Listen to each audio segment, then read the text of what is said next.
భవనం విద్యుత్ కాంతులతో సర్వంగ సుందరంగా ముస్తాబైంది. రోజున రవాణా శాఖ బీసీ శాఖ మంత్రి పొన్నం ప్రభాకర్ గౌడ్ ప్రారంభించారు. అనంతరం చైర్మన్ ఆకుల రజిత, కమిషనర్ మల్లికార్జునులను చైర్లో కూర్చోబెట్టిన మంత్రి పొన్నం ప్రభాకర్ గౌడ్, కలెక్టర్ మను చౌదరి. ఈ కార్యక్రమంలో municipal chairman Akula Rajitha, Venkanna, vice chairman Anitha, కౌన్సిలర్లు సిద్దిపేట గ్రంథాలయ సంస్థ chairman Kedem Lingamurthy, Husnabad market chairman Tirupati Reddy, Saidapur committee chairman Sudhakar, ఇతర ముఖ్య నేతలు, కాంగ్రెస్ కార్యకర్తలు పాల్గొన్నారు.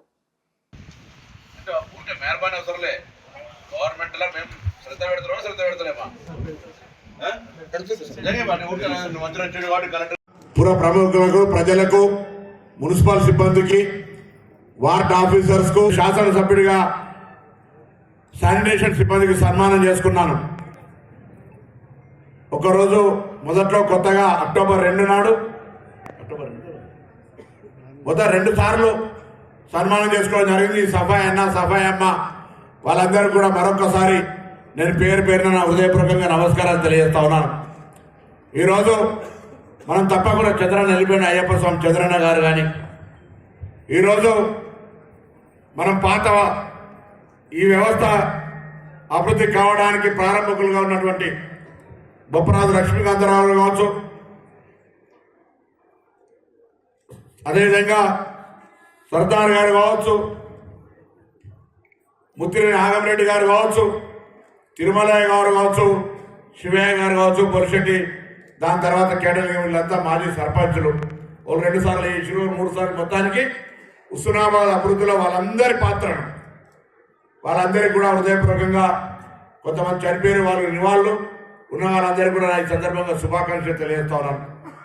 నేను పార్లమెంటు సభ్యుడిగా ఉన్ననాడు ప్రవీణ్ రెడ్డి గారు శాసనసభ్యుడిగా, కాంగ్రెస్ ఎమ్మెల్యే ఇక్కడ ఉండే, దాని తర్వాత వేములవాడ కానీ హుజురాబాద్ చేసుకున్న హుజురాబాద్ జమ్మికుంట, ఈ 4 ఆనాడు మహీధర్ రెడ్డి గారు ఒంగోలు సంబంధించిన మున్సిపల్ మంత్రి ఉండే, ఈ 4 కూడా నగర పంచాయతీలుగా ఏర్పాటు చేసినాం. ఇది మేము ఆనాడు పార్లమెంటు సభ్యుడిగా ఉన్ననాడు ఇవన్నీ కూడా అప్గ్రేడ్ చేసి ఏర్పాటు చేయడం జరిగింది.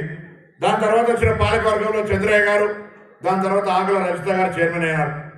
సరే, ఇంతకుముందే శంకరన్న ఒక కరపత్రం చదువుతూ ఉంటుంటే, ఓ రోజు మున్సిపల్ కార్యాలయం తీసుకుపోయి కరీంనగర్ రోడ్లలో ఫౌండేషన్ చేసినారు ఎమ్మెల్యే గారు.